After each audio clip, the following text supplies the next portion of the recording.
So you guys kind of see two sides to me online. You see the sit down, impart the wisdom that I've learned over the years side of me, or you see the have fun vlog channel and that aspect of things. And I guess shout out to everyone who's on Iman Gadzhi Extended. I guess there I share a little bit more of the nitty gritty business stuff. I guess that's just general, more specific advice on how to actually grow your business.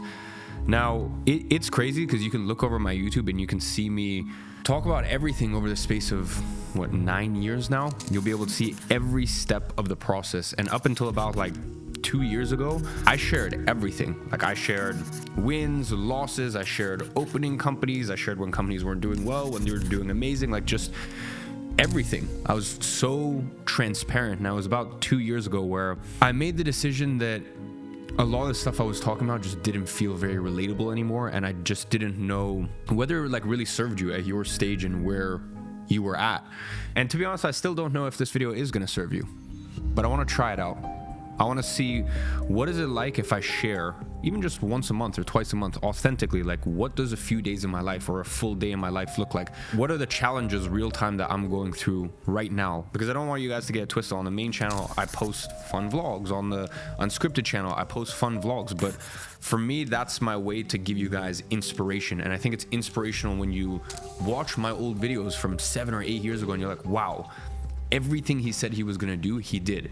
But for the newcomers, for the people who maybe won't take the time to watch 6 or 7 years ago, maybe you're just sat there and you're like, okay, he lives this incredible life, but where's the work and where's everything that goes into it? And I think that's what I want to bring back and just try this out, just see what it's like to just share with you what it's like running at this stage 4 main businesses that do multiple 8 figures a year in revenue. I'm just going to record a bunch of stuff and then we'll sit and we'll reflect on it as it happens. Back in the day, and I'll try to see if I can find the old clip of it, I used to always take a Sunday walk. That used to be my ritual every single week. Sunday night walk, recenter, think about the new week, the fresh week. Now for me, my weekly ritual is Russian Banya. We late, huh? Yeah, I already told her though. All good.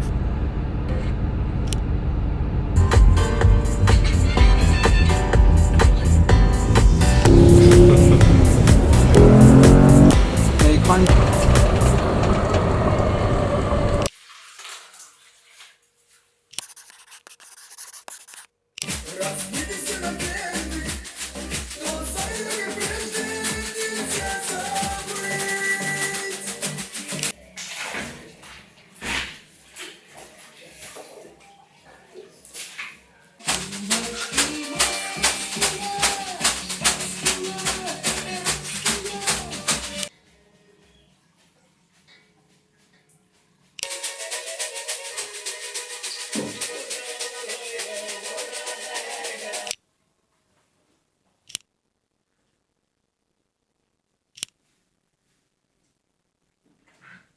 Feel good?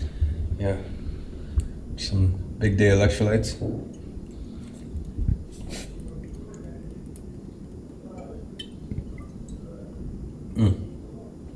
Lifesaver. Do you want to explain a bit of Banya, the process?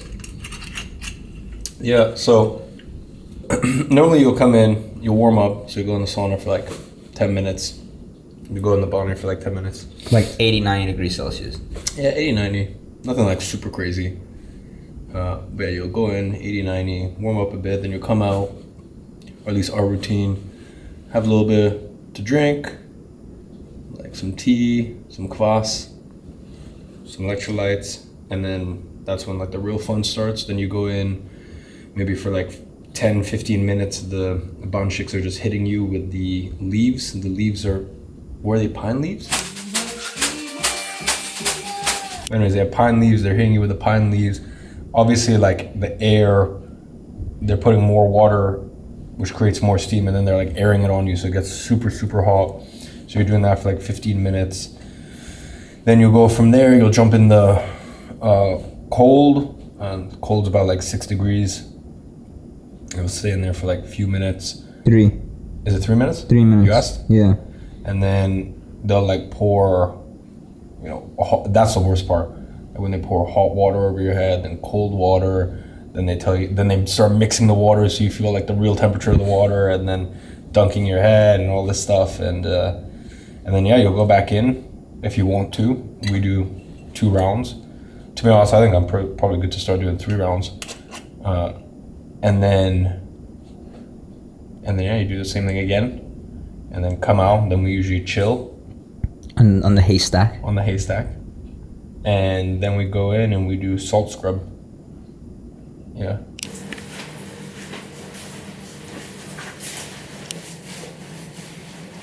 Well, this is how you normally start your week, every Sunday, right? Yeah. Like I always book 9 to 11 slot.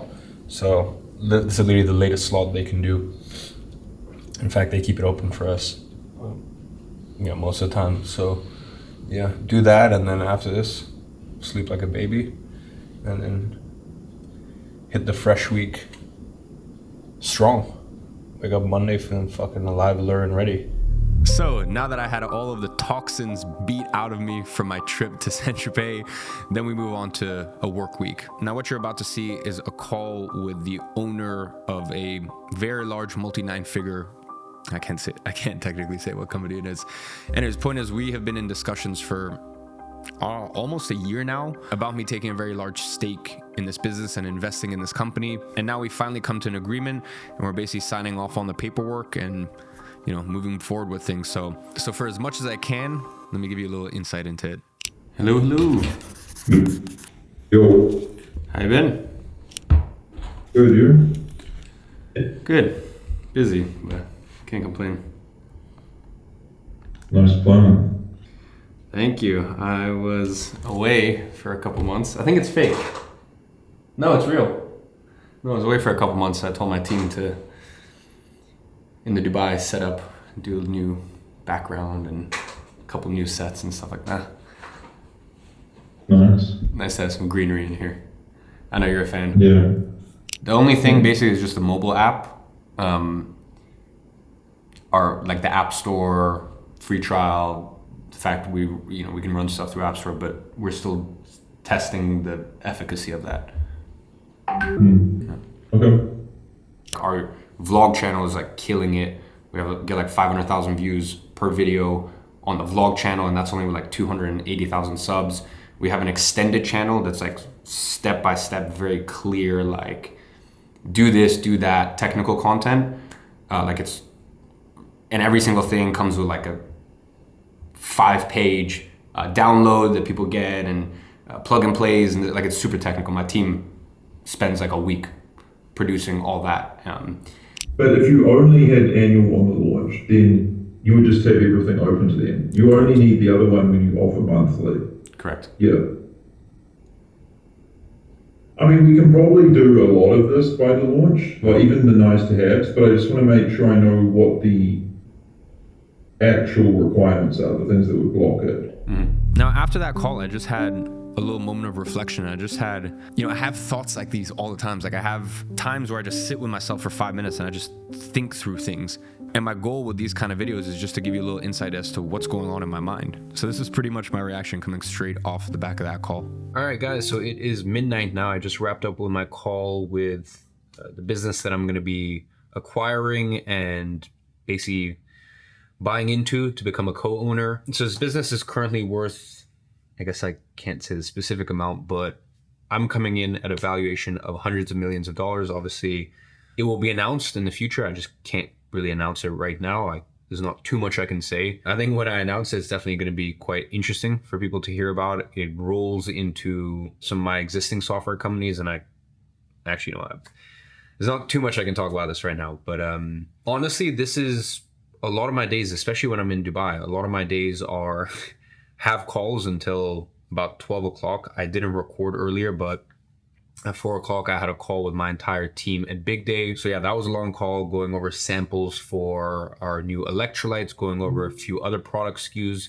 Yeah, sorry, I didn't record that. And then after that, I had calls with leadership at Educate, which is my e-learning company. I think the last time I really shared the specifics of my business, my inner business workings, was the day that I launched Flozy, my software company, or I guess back then it was called Agency Flow. And in the last 2.5, 3 years, I guess I've just felt uncomfortable sharing the businesses because I don't know, I guess maybe I had shared so much of the inner workings of all my businesses for so many years that I kind of felt like I didn't need to do that. Or maybe, maybe it's not relatable for people when I'm here up at midnight, and like the conversation is me buying into and become a co-owner in a business that's worth hundreds of millions of dollars, and honestly by this time next year will be worth a couple $1 billion. I mean, I think now is the time to start sharing this stuff again, because I've also realized there's these days this idea that like I create content on YouTube and that's it. Like, I wish that was the case. My life would be fucking sick, but I run all of my businesses, like all of them. My life is this 80% of the time. So anyways, on that note, I got some more work to do. So then we move on to the next day and we go into a call with the co-founder of my software company, Pierre. Honestly, 2.5 years ago when we launched it, we scaled it to an 8-figure valuation in, I mean, what it was like 8-9 months. It was the rate of growth that we had was so ridiculously insane. And it was in that moment that we already foresaw a lot of the issues that were about to arise. And we took a step back. And for 18 months, I basically didn't talk about the company, didn't promote it, didn't do anything. And that was because there was a lot of repositioning. I mean, first of all, we changed the name. It used to be called Agency Flow, but we didn't want to box ourselves into just agencies, because Flozy now is really just a super app for entrepreneurs. Like, I replaced everything I do on Notion, I do it on Flozy. So you've got all of that, but you can also have your website using Flozy. You can do onboarding funnel using Flozy. You can bill your clients. You can communicate with your clients. You can communicate with your team. So basically, it's as if Notion is on steroids, and you can actually make money and run your entire business on it as well. This year, ever since we relaunched the 3.0, we've been growing 30, 40, even 50% month on month in recurring revenue. It's been insane, but I also just feel like we kind of deserve it, because for 18 months, it wasn't fun. And that's the reality of business sometimes. And that's the reality of your journey, is that sometimes you're going to get success, and sometimes you might even get success too quickly. And you're going to have to go back to the basics, and maybe you're going to have to take a step or 2 steps back. And you might, we're starting to actually see the fruits of our labor and see the results of putting our head down for 18 months. And listen, I know I give you guys advice and I tell you these things. It's because I actually live it. And that's why I want to start documenting these things again, because it's not always fun. It's not always sunshine and rainbows. So luckily, at the moment, the cloud passed and sunshine and rainbows are returning for that company at least. So, but what you're going to see right now is a call between us. And this is a lot of what we do, which is Pierre getting super, super excited about technicals and features. And he's a big features and innovation guy. And I'm more of the practical boots on the ground. Hey, amazing, cool. Let's release this feature first. Let's pump the brakes on this thing. And I would definitely say he's like the big dreamer and future. Let's do this big ideas guy. And I'm a little bit more, practical, and that's why we work well together.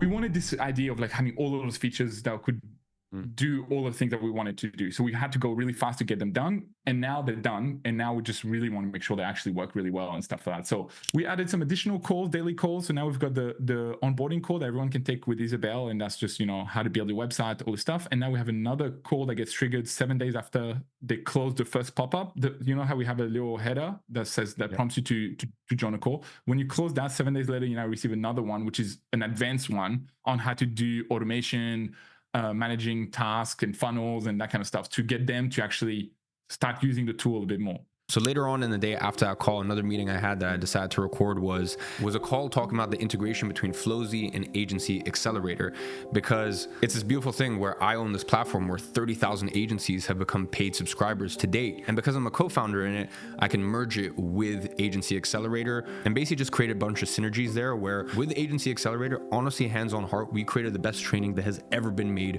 for agencies. And that's why I brought on the best in the world to teach 90% of it, to give the most up-to-date information. And I think it's no secret that I genuinely adore online education. I think the ROI you get on it compared to traditional education is so much higher. But I'm always thinking about how can we use tech and how can we create software for the e-learning students where most of it's done for them and it's as plug and play as possible, and they really don't have to lift a finger. So that's why we've been creating a lot more integrations between Flozy and Agency Accelerator. And not only that, we have this new AI tool that we've been working on for the last 6 months.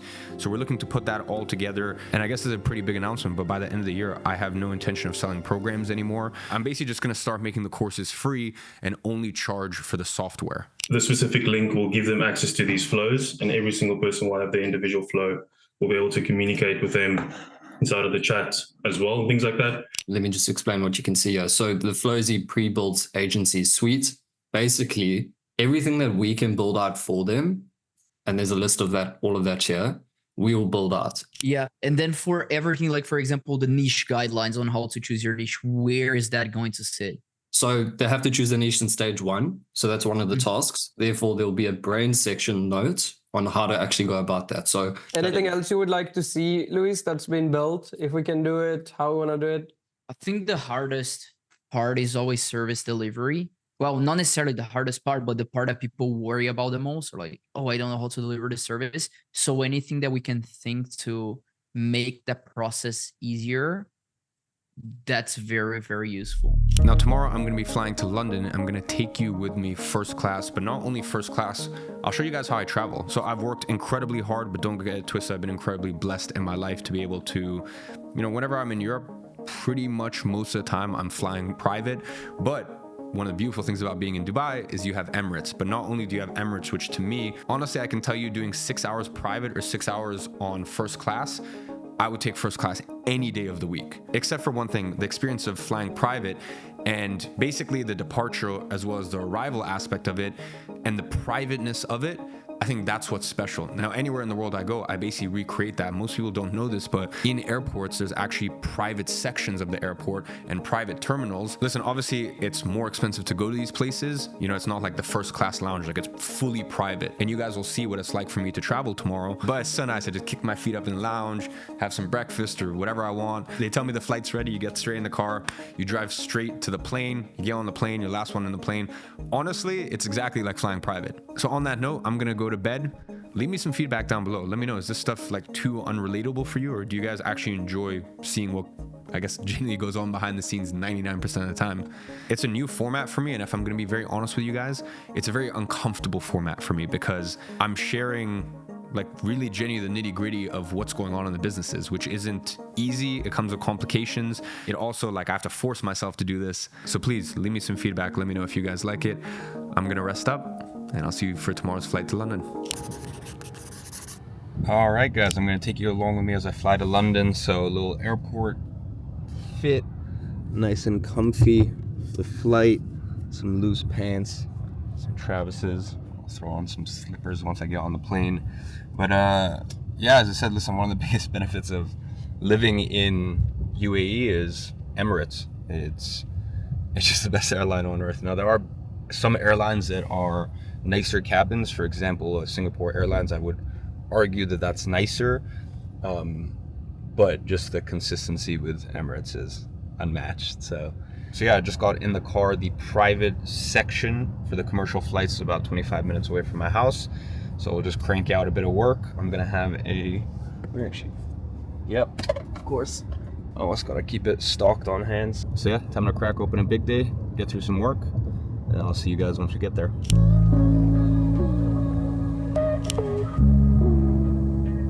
So yeah, basically you come in here, you chill in this private room. Let me turn this off. No TV. There we go. A little bit of peace. So you chill in this private room, look through the menu, and then you pretty much order whatever it is that you want to order. So yeah, you basically just sit here, chill, order some food, take it easy, relax. If there's any delays, well, first of all, I've never had, I don't know, maybe once in 3 years living in Dubai, and I travel a lot, like twice a month on average. Yeah, in all of this time, I've had maybe one delay ever. So, but if there was a delay, you would just be here, chilling in peace, in silence, in quiet. So yeah, just gonna crank out a little bit more work and then have some breakfast / lunch. Then they'll come in, take me to the car. We jump in the car, straight to the plane, and off to London.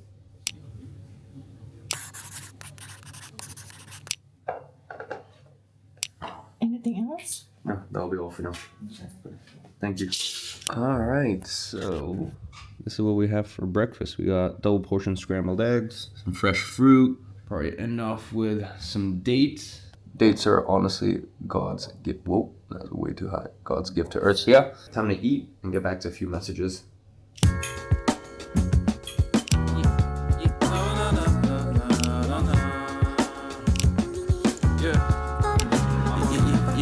Yo, remember when she told me I should travel more? Now she message come home whenever I'm abroad. I'll be honest, I don't really understand people who drink on flights. Like, being up at this altitude already, you gotta be hammering down your electrolytes. So to then get like shit faced on the flight, like, yeah, no. So non-alcoholic Bloody Mary and lots of olives. If you don't like olives, I don't know if I can do business with you.